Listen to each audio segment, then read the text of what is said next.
Correct भी हम कर लेंगे। चलिए अब हम बात करते हैं हमारे 10 नंबर पेज नंबर से 48 नंबर के क्वेश्चन से, जहाँ पे द्रव्य के उत्पाद, व्यय और द्रव्य इस लक्षण की यहाँ पे चर्चा प्रारंभ होती है। तो यहाँ जो द्रव्य है वो कैसा होता है? उत्पाद, व्यय, द्रव्य युक्तम सत। ठीक है। उस दिन कल ही हमने बात की थी, ये जो द्रव्य है ये अस्तित्व गुण के कारण क्या माना जाता है? सत कहलाता है। तो सत का मतलब क्या है? सत मतलब होना है, सत मतलब वस्तु है, लेकिन वह वस्तु कैसी है? तो उसका उत्तर दे रहे हैं सत का मतलब होना है, और ये वस्तु उत्पाद, व्यय, द्रव्य युक्तम सत मात्र है नहीं। अगर हम है कहेंगे तो हमें लगेगा बस वस्तु एक बार हमने है करके अस्तित्व बना के रख दिया है, अब वो कुछ नहीं कर रही है, लेकिन स्थिर हो गई है, कूटस्थ शब्द आता है। लेकिन यहाँ कहते हैं वस्तु है का मतलब है मात्र है नहीं, उसमें निरंतर कार्य भी होते जा रहे हैं। किस प्रकार के कार्य होते हैं? उत्पाद होता है, व्यय होता है, द्रव्य बना रहता है। तो उत्पाद होता है तो किसका उत्पाद होता है? नवीन पर्याय का उत्पाद होता है। व्यय होता है तो किसका होता है? पूर्व पर्यायों का व्यय होता है। और ये उत्पाद और व्यय जब चलता रहता है तब वह द्रव्य कैसा बना रहता है? तब वह द्रव्य सत बना रहता है, द्रव्य बना रहता है। हाँ, वैसे तो जो पर्याय अभी वर्तमान में है उसी पर्याय को वही पर्याय जाती है, लेकिन जब वह चली गई है तो अब हम उसको क्या कहेंगे? पूर्व में आ जाती है, मतलब पूर्व की श्रेणी में आ गई है। क्योंकि अगर मात्र वर्तमान पर्याय का व्यय मानेंगे तो वो तो एक समय की थी, लेकिन व्यय तो कितनी अनंत पर्यायों का, पूर्व की पर्यायों का हो चुका है। तो उत्पाद हमारा नवीन पर्यायों का उत्पाद होता है। उत्पाद होने का मतलब क्या है? कहाँ से उत्पन्न हो रही है? द्रव्य से ही उत्पन्न हो रही है। तो वास्तव में उत्पन्न होने का मतलब ये है कि वो प्रकट हो रही है, वर्तमान में हमको प्रकटपने से दिखाई दे रही है, प्रकटपने से प्रतिभासित हो रही है। उसी को यहाँ पे उत्पाद शब्द के रूप में कहा गया है, क्योंकि इस विश्व में ऐसी कोई चीज नहीं है जिसको उत्पन्न किया जा सके, और ऐसी कोई चीज नहीं है, मतलब नवीन उत्पन्न किया जा सके जिसका नाश किया जा सके। क्योंकि पर्याय भी तो एक समय की सत है, पर्याय को भी कैसा कहा है? सत स्वरूपी है। अगर द्रव्य का स्वभाव सत है तो द्रव्य के आधार पर रहने वाले गुण और पर्यायों का स्वभाव भी कैसा होना चाहिए? सत ही होना चाहिए।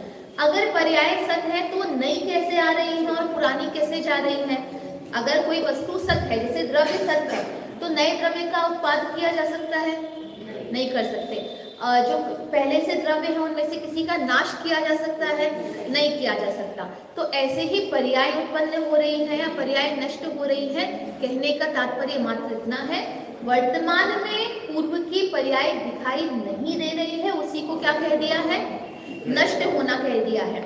और वर्तमान में अभी नवीन पर्याय अब दिखाई दे रही है, प्रकट हुई है, इसी को क्या कहा है?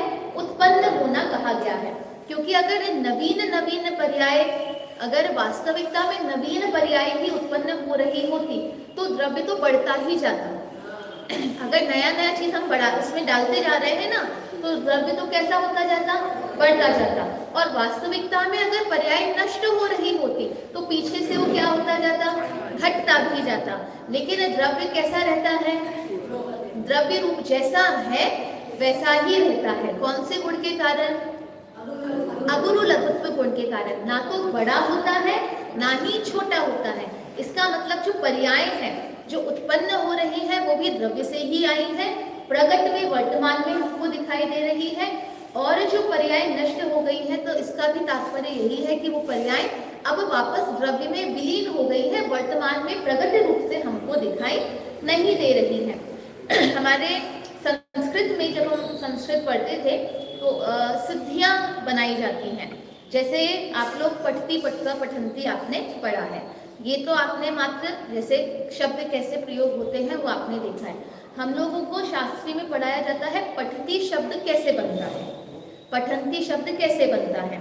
तो पठती शब्द जैसे जो भी शब्द बने हैं तो वहाँ पे उनमें कौन सी धातु ली है, फिर उसमें कौन सा प्रत्यय लगाया है, उन प्रत्यय में से भी कुछ अक्षरों को लोप कर दिया जाता है। तो लोप करने का मतलब वहाँ पे भी हमको ऐसे पढ़ाते थे कि लोप करने का मतलब ये नहीं है कि उस अक्षर को हटा दिया गया है, उसको वो है मात्र दिखाई नहीं दे रहा है। तो हमारे सर उस उदाहरण से हमको उस दिन समझा रहे थे कि जैसे ये चश्मा है, ये चश्मा मैंने आंखों पे पहना है तो दिखाई दे रहा है आपको। अब मैंने चश्मा अपनी जेब में रख दिया, आपको दिखाई दे रहा है क्या मेरा चश्मा? तो इसका मतलब ये तो नहीं कि चश्मा चला गया है, अभी बस क्या हो रहा है, चश्मा दिखाई नहीं दे रहा है, लेकिन चश्मा तो अभी भी है। ऐसे ही लोप होता है कि आपको जो पठती शब्द है, जैसे उसमें होता है पठ धातु होती है और टिप प्रत्यय लगता है, तो पठ और टिप को जब जोड़ते हैं तो पठ टिप होना चाहिए, लेकिन प का क्या कर देते हैं, लोप कर देते हैं, इत संज्ञा कर देते हैं, उसको लोप कर देते हैं। तो प को हटाया नहीं है, प है, बस आपको क्या नहीं हो रहा है, दिख नहीं रहा है, ऐसा उसमें। ऐसे ही जब नई पर्याय आती है और पुरानी पर्याय जाती है, तो पुरानी पर्याय का लोप हो गया या व्यय हो गया, इसका तात्पर्य क्या है, वो दिखाई नहीं दे रही है। जैसे वो जो चश्मा जेब के अंदर रख दिया तो दिखाई नहीं दे रहा, लेकिन वो है। ऐसे ही पर्याय जो पूर्व की है वो नष्ट हो गई है का मतलब है वो दिखाई नहीं दे रही है, लेकिन वो पर्याय है। कहाँ पर है, द्रव्य में ही है, द्रव्य में ही, द्रव्य से ही आती है, द्रव्य में ही समा जाती है। ठीक है, देखिए चलिए वापस इसको समझते हैं। उत्पाद व्यय द्रव्य, नवीन द्रव्य में नवीन पर्याय की प्राप्ति, शब्द ही यहाँ पे इसलिए कहा है, प्राप्ति को उत्पाद कहते हैं कि वो जो नवीन पर्याय है उसने अपने ही आप को क्या किया है, प्राप्त किया है, अपने आप से ही उसने उत्पन्न की है, उसको प्राप्त किया है, उसको उत्पाद कहते हैं। और व्यय किसे कहते हैं, द्रव्य में पूर्व पर्याय के त्याग को व्यय कहते हैं। जो पूर्व की पर्याय वर्तमान में जो पर्याय थी उसको वो त्याग करते जाते हैं, उसको व्यय कहते हैं। और द्रव्य किसे कहते हैं, प्रत्यभिज्ञान की कारणभूत द्रव्य की किसी अवस्था की नित्यता को द्रव्य कहते हैं। देखिए यहाँ पे हमें प्रत्यभिज्ञान, अब हमको और अच्छे से हम इसमें समझ सकते हैं। प्रत्यभिज्ञान कितने प्रकार का होता है, एकत्व प्रत्यभिज्ञान, सादृश्य प्रत्यभिज्ञान, विलक्षण प्रत्यभिज्ञान, प्रतियोगिक प्रत्यभिज्ञान इत्यादि बहुत प्रकार का हो सकता है। मुख्य रूप से ये 4 प्रकार का बताया जाता है। अब उस एकत्व प्रत्यभिज्ञान में हमने क्या जाना था, यह वह ही है, एक पने का ज्ञान होता है। किसी व्यक्ति को हमने देखा और हमने उसको बहुत पहले भी देखा था, हम बोलेंगे ये वही है। ठीक है, किसी ने हमारी हेल्प की थी तो हम कहेंगे अरे यह तो वह ही है। ये जो वह व्यक्ति जो 10 साल पहले मिला था और आज का व्यक्ति जो 10 वर्ष बाद हमको मिल रहा है, उस 10 वर्ष की अवस्था में और आज की अवस्था में अंतर आ गया है, लेकिन फिर भी हम क्यों पहचान पाए, ध्रुवपने के कारण, क्योंकि उसकी उत्पाद व्यय अवस्थाएं तो बन रही थी, लेकिन फिर भी वह जो द्रव्य था, उसका जो जीव द्रव्य था, वह उस 10 वर्ष से लेकर आज तक की अवस्था में कैसा बना हुआ है, ध्रुव बना हुआ है। तो यह जो ध्रुवता का ज्ञान, प्रत्यभिज्ञान हमें हुआ, यह वह ही है। किसके कारण हुआ, ध्रुवता के कारण हुआ है। अगर ध्रुवता नहीं होती तो वह व्यक्ति तो पूरा का पूरा क्या हो जाता, बदल जाता, और फिर हम यह ज्ञान ही नहीं कर पाते कि यह कौन है, यह वह व्यक्ति ही है। ऐसे ही सादृश्य प्रत्यभिज्ञान की हम बात करते हैं, तो सादृश्य में हम कहते हैं यह उसके जैसा है, यह उसके जैसा है। हम कब कह पाए हैं, जब उसकी वह अवस्था कैसी बनी हुई थी, ध्रुव बनी हुई थी। अगर किसी वस्तु की अवस्था ध्रुव बनी हुई ना रहे तो हम उसमें प्रत्यभिज्ञान का ज्ञान ही नहीं कर पाएंगे, क्योंकि वो तो क्या हो गई है, बदल गई है। और जब वो बदल गई है, कोई चीज बदल गई है, तो हम ये भी नहीं कह पाएंगे ये उसके जैसी है, हम यह भी नहीं कह पाएंगे यह वह ही है, हम यह भी नहीं बोल पाएंगे कि उसके जैसी नहीं है। वो ध्रुवपने के कारण ही हम प्रत्यभिज्ञान कर पा रहे हैं। इसलिए यहाँ पे परिभाषा में भी देखिए क्या लिखा है, प्रत्यभिज्ञान की कारणभूत द्रव्य की किसी अवस्था को द्रव्य कहते हैं। तो प्रत्यभिज्ञान की कारणभूत मतलब द्रव्य में अगर हमें प्रत्यभिज्ञान अगर करना है तो किसके माध्यम से कर पा रहे हैं, ध्रुवपने के कारण कर पा रहे हैं। और सामान्य से ध्रुवपने को समझे तो ध्रुवपना मतलब क्या है, जब वस्तु उत्पाद व्यय युक्त है उस समय ही वो कैसी है, ध्रुव भी है। मतलब उसमें नवीन पर्याय आ रही है, पूर्व पर्याय नष्ट हो रही है, तो भी द्रव्यपना वैसा का वैसा कायम है, अनंत गुण वैसे के वैसे कायम है। इसलिए हमने आपको उदाहरण भी दिया था पंखे का। पंखा चल भी रहा है और स्थिर भी है। चलते हुए भी कैसा है? स्थिर है। और स्थिर होते हुए भी कैसा हो रहा है?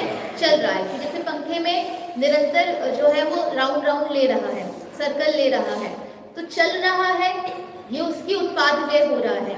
लेकिन वह अपने स्वभाव को, मतलब अपनी जगह को छोड़ नहीं रहा है, अपने स्थान पे टिका हुआ है, ये उसका ध्रुवपना है।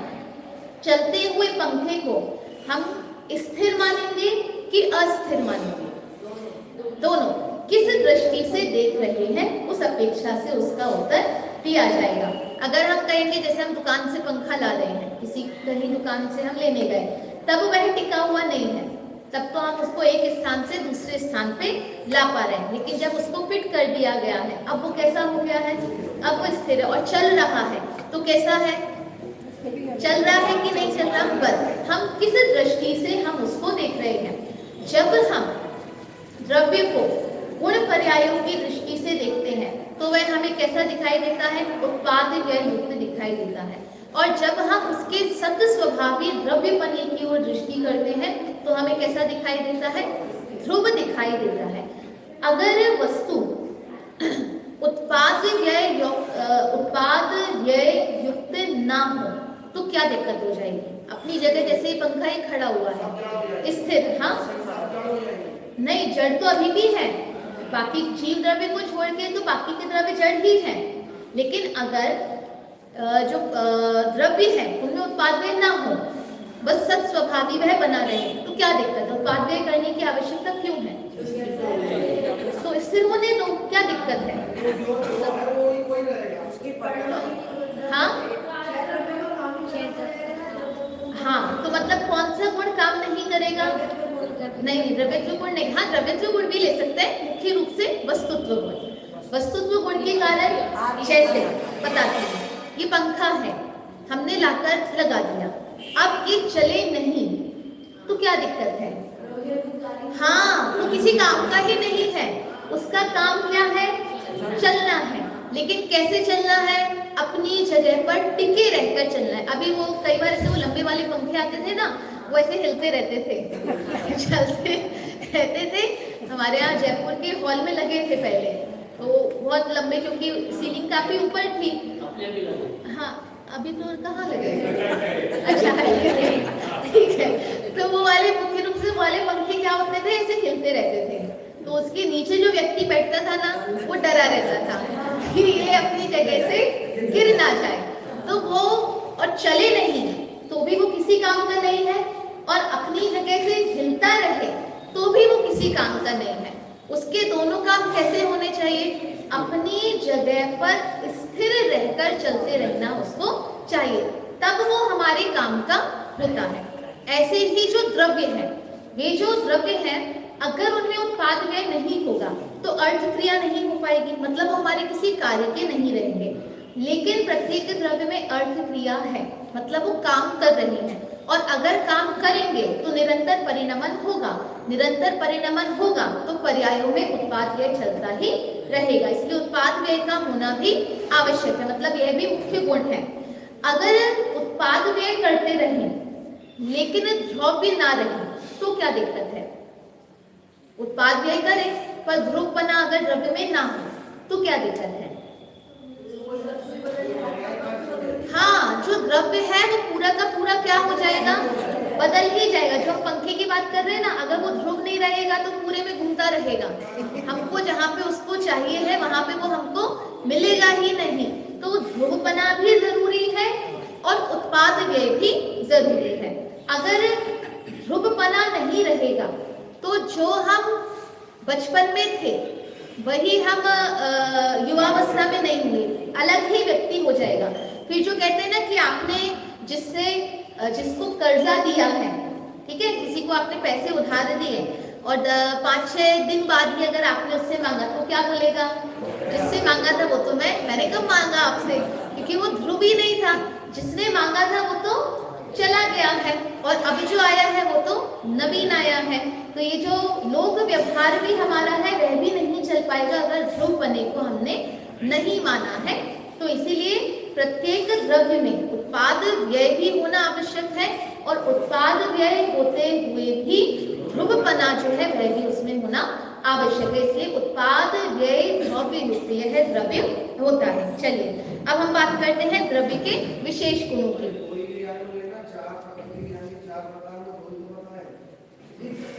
मतलब वो फिर लगा लीजिए जैसे विलक्षण जैसे एकत्व प्रत्यभिज्ञान हो गया, सादृश्य हो गया, विलक्षण भी हम कब बता पा रहे हैं ये उसके जैसा नहीं है। ये उसके जैसा नहीं है कब बता पा रहे हैं? क्योंकि उसमें उसके जैसा ध्रुवपना नहीं है। जैसा ध्रुवपना अन्य वस्तु में है, जैसा ध्रुवपना मान लीजिए दो पेड़ है, एक आम का पेड़ है एक अमरूद का पेड़ है, दोनों का ध्रुवपना एक सा है कि अलग अलग है? अलग अलग है। तो अगर दोनों का ध्रुवपना एक सा नहीं होता तो हम ये भी नहीं बता पाते कि उनके जैसा नहीं है, या आम का पेड़ अमरूद के पेड़ जैसा नहीं है। ये जितने भी अंतर हम बता पा रहे हैं किसके कारण बता पा रहे हैं? क्योंकि उस द्रव्य में द्रव्यपना है। प्रत्यभिज्ञान कब कर पा रहे हैं? क्योंकि प्रत्यभिज्ञान का काम क्या होता है हमने भी पढ़ा था, प्रत्यक्ष स्मृति। और इनको जब हमने जोड़ा, पहले हमने प्रत्यक्ष देखा था वो हमारी स्मृति में आया, अब स्मृति का ज्ञान अब प्रत्यक्ष में जब हम जोड़ रहे हैं तो स्मृति और प्रत्यक्ष को जोड़ेंगे तो किसके कारण जोड़ पाएंगे? द्रव्यपने के कारण। क्योंकि जो स्मृति में था, जो पदार्थ स्मृति में था प्रत्यक्ष में भी वही है। किसके कारण? हाँ, क्योंकि उत्पाद व्यय के कारण तो बदल गया है। हाँ, वही जो स्मृति में हमने ज्ञान किया था आज वही प्रत्यक्ष में है। ये हम ज्ञान ये जो प्रत्यभिज्ञान है ये द्रव्यपने के कारण कर पा रहे हैं। ठीक है, चलिए फिर आता है हाँ द्रव्यों के विशेष गुणों की चर्चा हम करते हैं। प्रत्येक द्रव्य के विशेष गुण कौन कौन से हैं? तो जीव द्रव्य में चेतना, सम्यक्त्व, चारित्र्य, सुख और क्रियावती शक्ति है। उद्गल द्रव्य में स्पर्श, रस, गंध, वर्ण और क्रियावती शक्ति है। धर्म द्रव्य का विशेष गुण क्या है? गति हेतुत्व। अधर्म द्रव्य का स्थिति हेतुत्व, आकाश द्रव्य का अवगाहन हेतुत्व और काल द्रव्य में परिणमन हेतुत्व। ये इनके विशेष गुण हमको ध्यान रखने चाहिए। हेतुत्व का मतलब क्या होता है? निमित्तपना। हेतु मतलब होता है निमित्त। मतलब धर्म द्रव्य गति हेतुत्व मतलब गति में निमित्त है। स्थिति हेतुत्व स्थिति में निमित्त है। परिणमन हेतुत्व परिणमन में निमित्त है। अवगाहन हेतुत्व अवगाहन में निमित्त है। ठीक है, हाँ कारण भी बोल सकते हैं। निमित्त कहें, कारण कहें, हेतु कहें, एक ही शब्द है सभी। अब लोक और अलोक की चर्चा आई थी तो हमने इसमें देखा था आकाश के कितने भेद हैं? आकाश के कितने भेद हैं? एक है नहीं, आकाश एक अखंड द्रव्य है। 6 द्रव्यों के स्थिति, उपस्थिति और अनुपस्थिति के कारण उसके 2 भेद देखे जाते हैं। जहाँ पे सभी 6 द्रव्य पाए जाए उसको लोकाकाश कहते हैं, जहाँ मात्र आकाश द्रव्य पाया जाता है उसे अलोकाकाश कहते हैं। आकाश कहाँ पर है? सर्वत्र है, सर्वव्यापी है, हर जगह पाया जाता है। लोकाकाश किसे कहते हैं? आकाश में जहाँ तक जीव, उद्गल, धर्म, अधर्म, आकाश ये सभी द्रव्य होते हैं उतने क्षेत्र को ही क्या कहा गया है? लोकाकाश कहा गया है। हमने आपको लोक शब्द का अर्थ भी बताया था, किसी को याद हो तो बताइए। लोक शब्द से लोक शब्द का अर्थ क्या है? हाँ, यत्र द्रव्याणि लोक्यन्ते विलोक्यन्ते इति लोकः। जहाँ पे 6 द्रव्य लोक्यन्ते मतलब दिखाई दे। जो अवलोकन शब्द हम कहते हैं ना, लोचन शब्द से बना है। लोचन मतलब क्या होता है? आंखें। लोचन मतलब होता है आंखें। और लोचन के माध्यम से जब हम देखते हैं तो अवलोकन शब्द बनता है, विलोकन शब्द बनता है। उसी से बना है लोक शब्द, कि जहाँ पर 6 द्रव्य हमें दिखाई देते हैं। दिखाई देने का मतलब है धर्म, अधर्म, आकाश तो दिखाई देते नहीं है, काल भी दिखाई नहीं देता है, लेकिन दिखाई देने का मतलब है पाए जाते हैं, जाने जाते हैं, उसको लोक कहते हैं। क्योंकि हमारे यहाँ देखना शब्द जो है वो देखना शब्द भी ज्ञान के लिए प्रयोग किया जाता है। मतलब हम मात्र आंखों से नहीं देखते, हम सभी इंद्रियों से देखते हैं। कैसे देखते हैं? जैसे एक ग्लास रखा है तो हम कहते हैं छूकर देखो ठंडा है या गर्म है, खाकर देखो अच्छा बना है कि नहीं बना है, सूंघकर देखो खराब तो नहीं हो गया है ना, सुनकर देखो कितनी अच्छी आवाज है। तो हमने सारी इंद्रियों के साथ क्या लगाया? देखो। छूकर देखो, खाकर देखो, सुनकर देखो, सूंघकर देखो और देखकर देखो है ना, देख के देखो वहां पे है कि नहीं है, वो जो वस्तु है वो वहां है या नहीं है। तो यहाँ पे जो देखना शब्द प्रयोग हम करते हैं वो देखने के अर्थ में नहीं होके जानने के अर्थ में होता है। ऐसे ही 6 द्रव्य में से सभी द्रव्य तो हमको मतलब 5 द्रव्य तो हम देख ही नहीं सकते हैं, लेकिन लोक शब्द में जब कहा कि जहाँ पे 6 द्रव्य दिखाई देते हैं, इसका तात्पर्य है जहाँ पे 6 द्रव्य जाने जाते हैं या पाए जाते हैं, उस स्थान को ही हम क्या कहते हैं? लोक कहते हैं। ये लोक कहाँ पर स्थित है? लोकाकाश कहाँ पर स्थित है? आकाश के मध्य में। अलोकाकाश को हम नाप सकते हैं क्या? नहीं। तो फिर मध्य है ये कैसे बताया? क्योंकि लोकाकाश के सर्वत्र अनंत आकाश है, ठीक है, तो बराबर आकाश है चारों तरफ, इस अपेक्षा से लोक कहाँ पर है? मध्य में है, क्योंकि ऊपर भी अनंत आकाश, अलोकाकाश, साइड में भी, नीचे भी, हर तरफ चारों तरफ से जितनी भी दिशाएं हैं 10 दिशाओं से बराबर आकाश हमको प्राप्त होगा, इस अपेक्षा से वह अनंत आकाश मध्य में कहा गया है। लोक के बाहर के आकाश को अलोकाकाश कहते हैं। चलिए, लोक की मोटाई, ऊंचाई और चौड़ाई कितनी है? तो लोक की मोटाई उत्तर और दक्षिण दिशा में सब जगह 7 राजू है, चौड़ाई पूर्व और पश्चिम दिशा में सबसे नीचे 7 राजू है, फिर ऊपर से क्रम घटाकर 7 राजू की ऊंचाई पर 1 राजू है, फिर क्रम से बढ़कर 10.5 राजू की ऊंचाई पर 5 राजू है, फिर क्रम से घटकर 14 राजू की ऊंचाई पर पुनः 1 राजू है, तथा लोक की ऊंचाई पूर्व और अधो दिशा में 14 राजू है। हम ऐसा भी कर सकते हैं कि एक लोक का नक्शा बनाकर आपको देंगे और हम आपसे कहेंगे अब इसमें मार्किंग करिए कि हाँ नाप बताएं कहाँ से कहाँ तक 7 राजू है, कहाँ से कहाँ तक 14 राजू है, ठीक है, ऐसा भी कर सकते हैं। तो सिर्फ रट के नहीं आना है, समझ के आना है। चलिए, हाँ चलिए, लोक की रचना नहीं हो सकता है मैं नहीं भी दूं, पर इस बहाने आप पढ़कर आ जाएंगे, है ना। चलिए, हाँ हाँ हाँ हाँ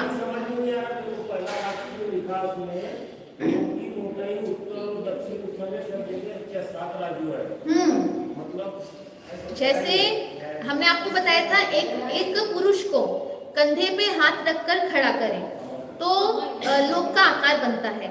ऐसे कितने पुरुषों को खड़ा करें? 7 पुरुषों को खड़ा करें, ठीक है। अब 7 पुरुषों को खड़ा किया तो मोटाई हमें मिली, गहराई जो हमको मिली, और जो एक व्यक्ति खड़ा है उसकी क्या कहेंगे, चौड़ाई भी हमको मिली। उस अपेक्षा से ये 7 राजू किया गया है। देखिए, हाँ साइड वाला भाग, बिल्कुल, एक फ्रंट का भाग है और एक साइड का भाग है, जो हमारे क्या कहते हैं उसे 3 डायमेंशनल है ना, 3 आयामी जो संरचना होती है, तो उसमें क्या क्या चीजें होंगी, हाँ लेंथ, ब्रेथ और हाइट, है ना। तो उसकी जो मोटाई होगी वो भी कितनी है, 7 राजू है, और ऊंचाई कितनी है, 14 राजू है, और नीचे का सबसे जो नीचे का भाग है वो कितना है, 7 राजू है। फिर वो घटता घटता घटता मध्य लोक के स्थान पर आकर कितना हो जाता है, 1 राजू, मतलब बिल्कुल आधे में। वो जो ऊंचाई 14 राजू थी उसमें से आधा कर ले तो 7 राजू तक आते आते वो कितना हो जाएगा, 1 राजू। फिर धीरे धीरे धीरे बढ़ेगा तो एक वो जो ऐसा वाला भाग आता है वहां पे वो 5 राजू बन जाएगा, और ऊपर जाके 3 राजू है शायद, हाँ 1 राजू नहीं, कहीं पे 3 राजू भी है क्या, 3 नहीं है, हाँ 7 राजू था। 7 राजू के बाद 10 राजू तक पहुंचने पर उसकी जो चौड़ाई है, मतलब ये वाला पार्ट जो है वो 5 राजू होगा। फिर धीरे धीरे वो कम होता जाएगा और वहां पे एक राजू वह रहेगा। आप उसमें देखेंगे ना अपने, हाँ चार्ट में देखेंगे तो उसमें अच्छे से, हाँ ये है तो सही। कौन से पेज नंबर पे ये? 147।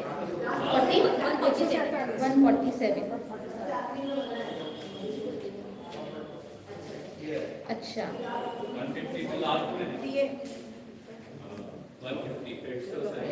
150, हाँ ये देखिए,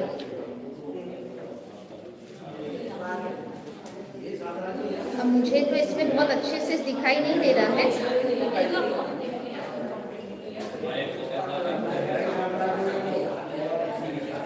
बहुत क्लियर नहीं दिखाई दे रहा मुझे। हाँ एक बार और हम इसमें दिखा देंगे। हाँ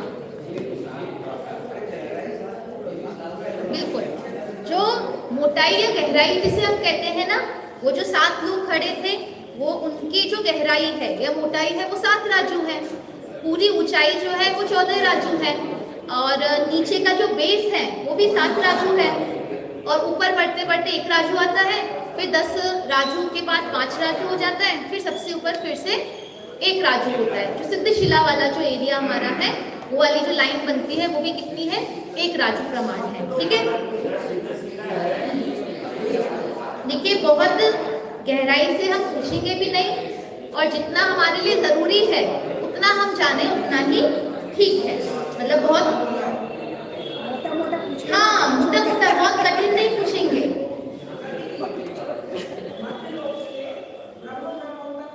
हाँ 5 राजू, ब्रह्म ब्रह्मोत्तर वाला स्वर्ग आता है, जो 10 राजू की जो ऊंचाई आती है वो ब्रह्म ब्रह्मोत्तर स्वर्ग आता है, वहां पे 5 राजू बनता है, फिर घटते घटते 1 राजू हो जाता है।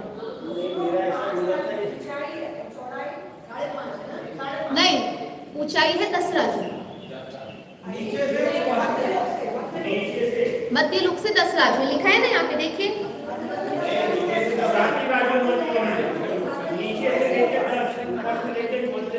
नीचे से 10 राजू, नीचे से 10 राजू। हाँ ये वाली चीज है 5 राजू, हाँ और नीचे से 10 राजू ऊपर है। ठीक है, देखिए यहाँ तो 5 ही लिखा है, यहाँ तो 5 ही लिखा है। हाँ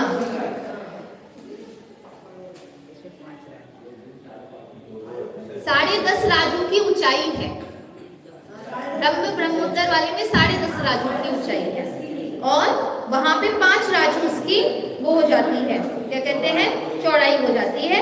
फिर क्रम से 14 राजू पे पहुंच के पुनः 1 राजू हो जाती है। ठीक है, और ऊंचाई ऊर्ध्व और अधो दिशा में 14 राजू है, मतलब ऊंचाई तो पूरी 14 राजू है ही। चलिए ठीक है, अब इसमें फुट नोट भी एक बार पढ़ लेते हैं। लोक की रचना कमर पर दोनों तरफ रखकर खड़े हुए मनुष्य के समान मानी गई है, अथवा नीचे एक उल्टी अर्ध मृदंग और उसके ऊपर एक पूर्ण मृदंग रखने पर जैसी आकृति बनती है उसके समान है। लोक का प्रमाण 343 घन राजू है। ठीक है, यह संपूर्ण लोक 3 प्रकार के वातवलय से वेष्टित है। हमने 3 प्रकार के वातवलय की भी चर्चा की थी, घनोदधि वातवलय, घन वातवलय और तनु वातवलय। ये तीनों वातवलय सामान्यतया 20-20 हजार योजन प्रमाण मोटाई वाले हैं। यह लोक 3 भागों में विभाजित है, अधोलोक, मध्यलोक और ऊर्ध्वलोक। संपूर्ण लोक के बाहर 10 दिशाओं में अनंत आकाश है। तो 3 वातवलय का काम क्या होता है? हाँ, लोक को टिकाए रखने का। सबसे पहले लोक को किसने घेरा है? घनोदधि वातवलय। घनोदधि वातवलय का मतलब कैसी हवा है? वातवलय का मतलब है हवाओं का समूह, मतलब हवाएं। ठीक है, तो घनोदधि वातवलय कैसी है? घनी है और उदधि मतलब पानी से युक्त है। तो वो जो भाप जैसी जो हवा होती है, जो जल मिश्रित हवा होती है भाप जैसी, वैसी ये हवा होती है। किस रंग की होती है? गोमूत्र, गोमूत्र के वर्ण वाली, गोमूत्र के वर्ण वाली होती है। फिर आता है घन वातवलय। घन वातवलय घनी वायु है, मतलब उसमें उदधि पानी वाला काम नहीं है, सिर्फ घन वातवलय है। ये मूंग के वर्ण के समान होती है, और तनुवात वाले मतलब हल्की हवाएं होती हैं, और ये कौन से रंग की होगी? मल्टी कलर, बहुत सारे रंग के बराबर, मतलब बहुत सारे रंगों की मिश्रित ये होती है। ये जो वात वलय है किससे बनी है? हवा मतलब क्या?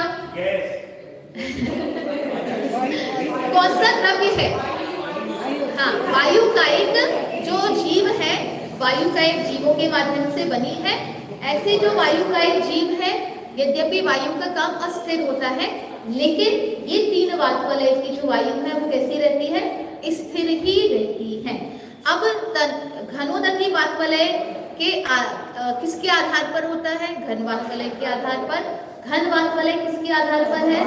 तनुवात वलय के आधार पर। तनुवात वलय किसके आधार पर है? नहीं, आकाश के आधार पर। और आकाश किसके आधार पर है? वो स्वयं का आधार है, ठीक है, उसको किसी के आधार की आवश्यकता नहीं होती है।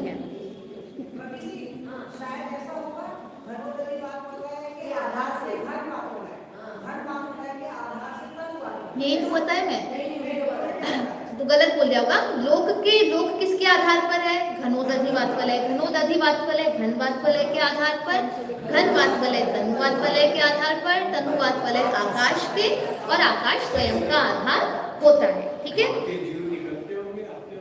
हाँ हाँ हाँ, मतलब उत्पन्न होते रहते हैं, मरते रहते हैं, ऐसे मतलब जो वायु का एक जीव अभी है वहां पे, वो कहीं और जन्म लेंगे, कोई और वायु का एक जीव रूप में वहां पे उपस्थित हो जाएगा।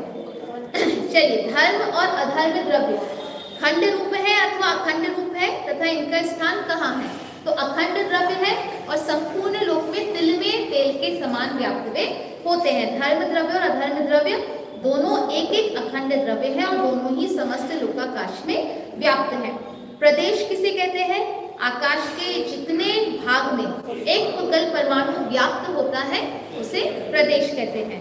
काल द्रव्य कितने हैं और कहाँ कहाँ है? आपको जहां भी प्रश्न हो, आप एक कोई शंका हो किसी प्रश्न में पूछते आप जाना। लोकाकाश के जितने प्रदेश हैं उतने ही काल द्रव्य हैं। तो लोकाकाश के कितने प्रदेश हैं? नहीं, असंख्यात, ठीक है, असंख्यात है। तो कालाणु भी कितने हैं?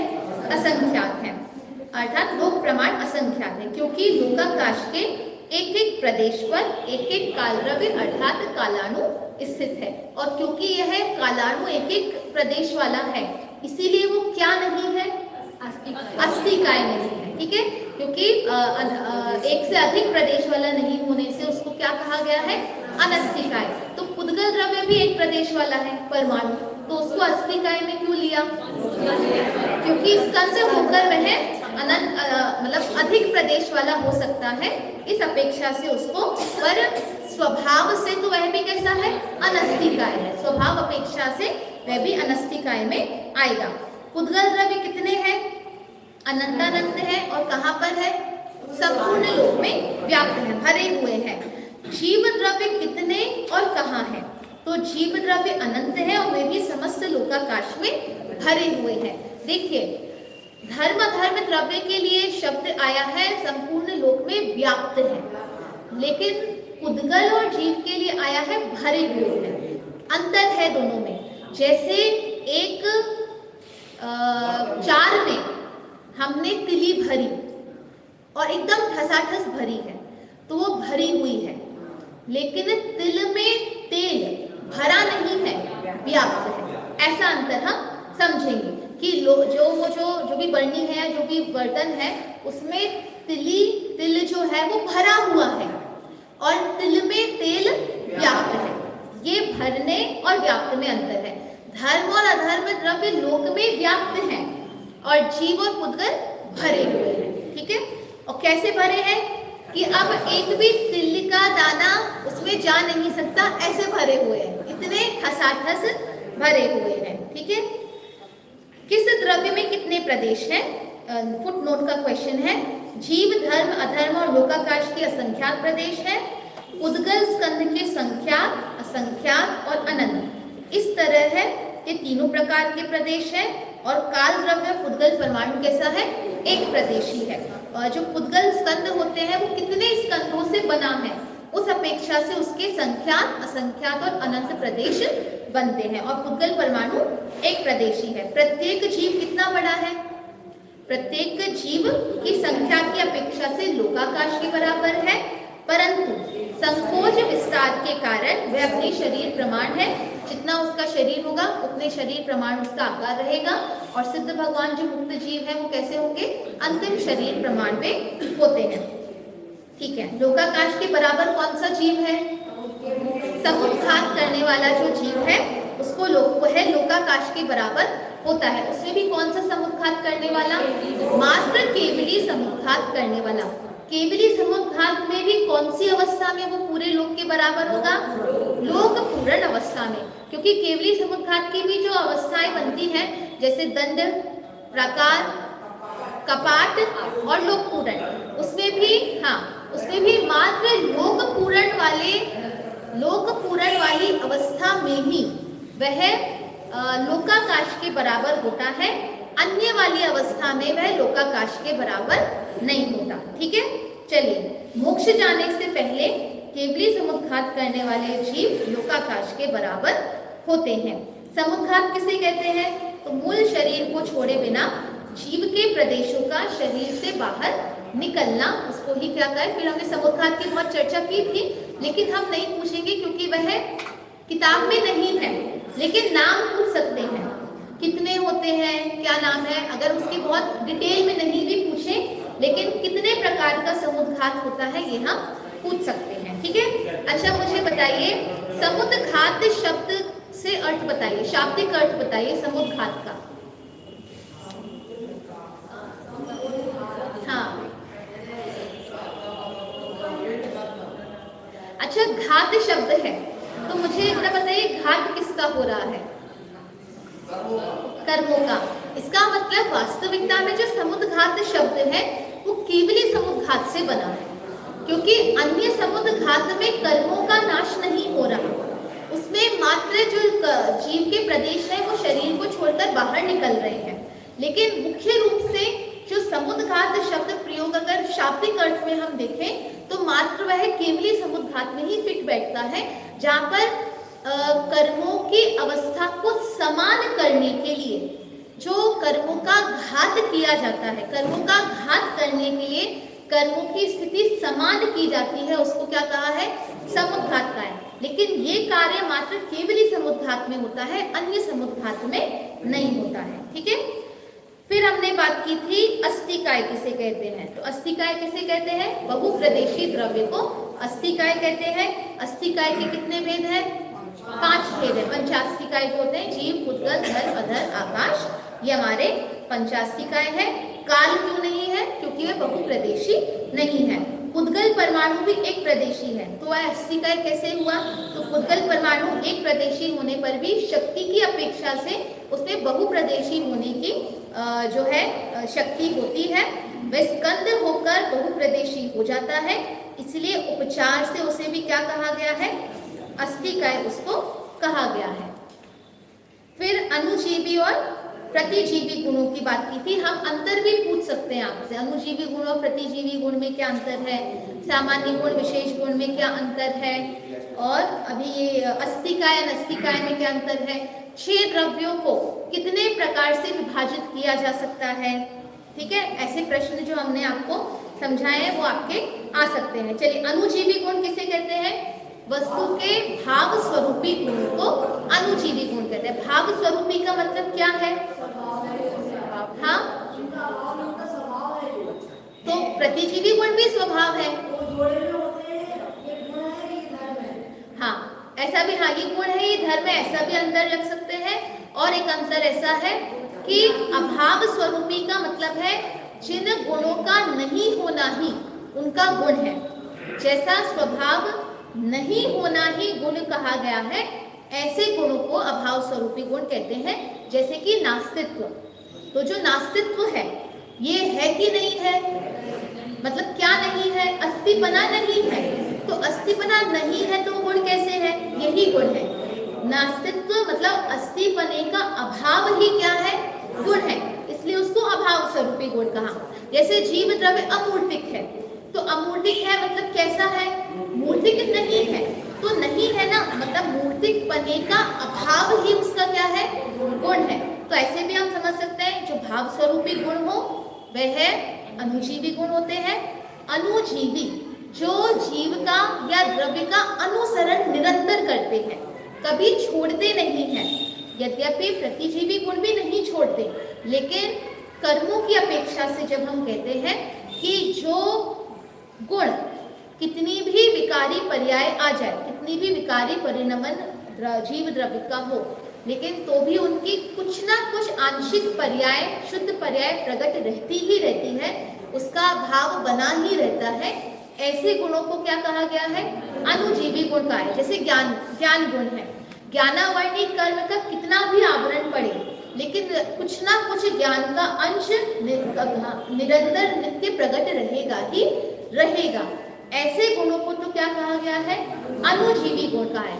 लेकिन ऐसे गुण जो विकारी परिणमन होने पर उनके आंशिक शुद्ध पर्याय भी प्रकट होने में सक्षम नहीं होती, मतलब वो होते हुए भी अभाव रूप पड़े रहते हैं। जब तक कि जीव सिद्ध नहीं बन जाता, अरहंतों के भी प्रकट नहीं हो पाते हैं। वो कब प्रकट होंगे? या तो पूर्ण शुद्ध अवस्था हो, कोई भी कर्म ना हो, और अगर एकाध कर्म भी रहे, एकाध मतलब 4 जो हमारे आघाती कर्म है वो भी रहेंगे, तो भी वे प्रकट नहीं हो सकते हैं। ऐसे गुणों को भी क्या कहा गया है? अभाव स्वरूपी गुण कहा है या प्रतिजीवी गुण कहा है। देखिए, समझते हैं इसको, कौन कौन से अनुजीवी हैं और कौन से प्रतिजीवी हैं। वस्तु के भाव स्वरूपी गुणों को अनुजीवी गुण कहते हैं, जैसे सम्यक्त्व, चारित्र, सुख, चेतना, स्पर्श, रस, गंध, वर्ण आदि। और प्रतिजीवी गुण कैसे हैं? वस्तु के अभाव स्वरूपी धर्म को प्रतिजीवी गुण कहते हैं, जैसे नास्तित्व, अमूर्तत्व, अचेतनत्व। दोनों में अंतर देखिए, वस्तु के भाव स्वरूपी गुण और वस्तु के अभाव स्वरूपी धर्म। गुण और धर्म में क्या अंतर होता है? गुणों के जोड़े नहीं होते और धर्म के जोड़े होते हैं, कि नास्ति और अस्ति, अमूर्तत्व और मूर्तत्व, चेतन और अचेतनत्व। ऐसे गुणों के धर्मों के तो क्या होते हैं? जोड़े होते हैं, और गुणों के जोड़े नहीं होते। ऐसा भी कहते हैं कि धर्मों की पर्याय भी नहीं होती, ठीक है, क्योंकि अगर अस्तित्व गुण की पर्याय हो गई तो सतरूप नहीं रहता है, तो धर्मों की पर्याय नहीं होती है, गुणों की ही पर्याय होती है। जो हम अनेकांत इत्यादि अनेकांतवाद से आदवाद जो हम समझते हैं, वो धर्मों की अपेक्षा से उनका कथन किया जाता है। जो अनेकांत शब्द में अंत है, अंत शब्द का अर्थ क्या है? धर्म है। तो वहां पे अनेकांत धर्मों की अपेक्षा से लगता है और एकांत गुणों की अपेक्षा से लगता है। जैसे हम कहते हैं आत्मा सत भी है और असत भी है, तो ये सत और असत क्या है? धर्म है। तो सत भी है और असत भी है, यहाँ पे हम दोनों अपेक्षाओं की बात कर सकते हैं। लेकिन ज्ञान गुण है तो हम ऐसा नहीं कहते कि आत्मा में ज्ञान गुण है भी और नहीं भी है। आत्मा में ज्ञान गुण है ही, ये एकांतवाद है, सम्यक एकांतवाद है। तो एकांतवाद धर्म की गुणों की अपेक्षा से चलता है और अनेकांतवाद धर्म की अपेक्षा से चलता है। हमने जो पढ़ा है ना, हमने जो पढ़ा है उसमें ऐसा पढ़ा था, अनेकांत शब्द के 2 अर्थ करेंगे, गुण भी है और धर्म, हाँ, अनेक का अर्थ 2 भी होता है, अनंत भी होता है। अगर 2 करे तो वहाँ पर धर्म लेना है। हाँ बिल्कुल, वहाँ पे गुण लेना है, बिल्कुल। अंत शब्द का दोनों अपेक्षा से वहाँ पे अर्थ आता है, गुण भी आता है, धर्म भी आता है। जहाँ पे 2 लिए, 1 से अधिक, तो वहाँ धर्म लेंगे, और जहाँ हम अनंत लेंगे वहाँ पे हम गुण अर्थ लेंगे। और यहाँ पे इसको भी ऐसे हम समझ सकते हैं कि जहाँ हमने धर्म लिया वहाँ अनेकांतवाद लगेगा, और जहाँ हमने गुण लिया है वहाँ पे एकांतवाद लगता है, पर अपेक्षा के अनुसार। कैसी अपेक्षा? हाँ, कैसी अपेक्षा हम लगा रहे हैं, क्योंकि धर्म में भी अनेकांतवाद लग सकता है। आत्मा उत्पाद व्यय की अपेक्षा अनित्य ही है। हमने यहाँ पे क्या कर रहा है? अपेक्षा लगाई है, लेकिन आत्मा नित्य भी है, अनित्य भी है। यहाँ पे भी लगाया है क्योंकि अनित्य वाली अवस्था की भी बात हम कर रहे हैं। और जहाँ हमने अपेक्षा लगा दी तो वहां पे वो कैसा है?